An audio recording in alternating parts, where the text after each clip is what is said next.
Pemirsa, pandemi COVID-19 mengakibatkan masyarakat kelas pekerja di Indonesia terhimpit. Masyarakat pun diimbau untuk lebih bijak dalam mengelola keuangan di tengah ketidakpastian ekonomi dalam negeri.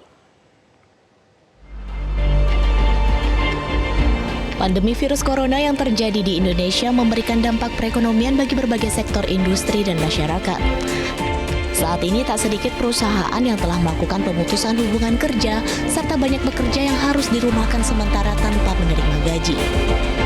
Perencana Keuangan Prita Gozi menghimbau masyarakat untuk lebih bijak dalam mengelola keuangan selama masa pandemi COVID-19.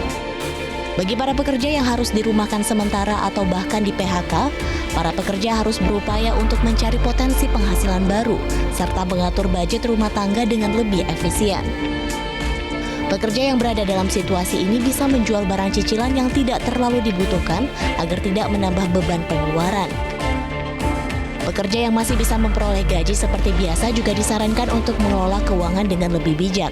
Pekerja disarankan untuk mengalokasikan dana cadangan serta tidak membuat jenis cicilan baru agar tidak menambah beban keuangan.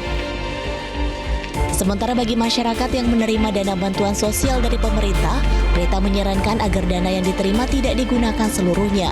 Selain harus mengatur ulang pengeluaran rumah tangga dengan gaya hidup yang lebih sederhana, Prita menilai sektor kesehatan harus menjadi prioritas utama bagi masyarakat.